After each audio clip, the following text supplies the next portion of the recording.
तो 11th number का question है, if a shopkeeper sells some plastic chairs for 1296, he will make a profit 8%, but he sells them at a loss 5%.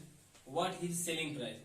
कहने का मतलब एक shopkeeper है जो प्लास्टिक चेयर बेच रहा है तो 1296 रुपए का, ठीक। अगर कह रहा है 8% का प्रॉफिट हो रहा है उसको और बाद में फिर 5% का लॉस हो रहा है, तो बताइए सेलिंग प्राइस क्या होगा।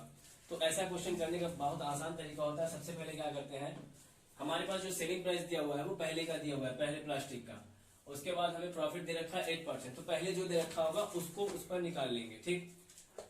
लेकिन जब इसको सॉल्व करने जाएंगे तो उससे पहले हम कॉस्ट प्राइस को मान लेंगे कि हमारे पास सपोज दैट 100 रुपए हमारा कॉस्ट प्राइस था, ठीक है, क्योंकि ये सेलिंग प्राइस दिया हुआ है जब बेचा गया तब का, और जब खरीदा गया होगा तब कितना रहा होगा। तो उसके लिए सबसे पहले हम मान लिया कि प्लास्टिक का प्राइस 100 रुपए रहा होगा। 100 रुपए पर 8% का प्रॉफिट हो रहा है, तो 100 रुपए का 8% का प्रॉफिट मतलब क्या हो गया, उस कॉस्ट प्राइस पर 8% का प्रॉफिट। तो यहाँ से हम सॉल्व करेंगे तो कितना हो जाएगा, 100 का 8% यानी 8 रुपए हो जाएंगे। तो टोटल कितना हो जाएगा आपका selling price, cost price plus profit इसको होता है सेलिंग प्राइस। तो यहाँ से हमारे सेलिंग प्राइस आ जाएगा, ठीक। तो फिर जब हमारा सेलिंग प्राइस आ जाएगा, फिर now if the selling price हमारा 108 रुपया हो तो चौरस कॉस्ट प्राइस हमारा 100 रुपया था, ठीक। तो इफ द सेलिंग प्राइस 1 रुपया होगा तो हमारा कितना हो जाएगा, 100/108 डिवाइड हो जाएगा यहाँ से।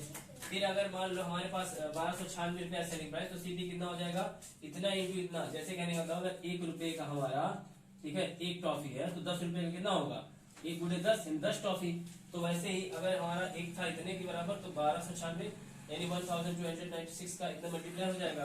तो यहाँ से हमारा कितना आ जाएगा, 1200 रुपया हो जाएगा।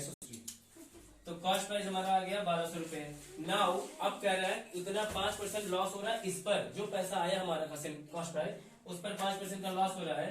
तो 5% का लॉस हमारा सीपी पर, यहाँ से 1200 का 5% लॉस 60 रुपया आया, ठीक। अब कुछ नहीं करना है, सिंपल सेलिंग प्राइस बराबर होता है सीपी माइनस लॉस। तो सीपी माइनस लॉस किया तो 1200 से 60 रुपया घटा दिया, तो हमारा क्या आता है 1140। यही हमारा आंसर है। क्लियर।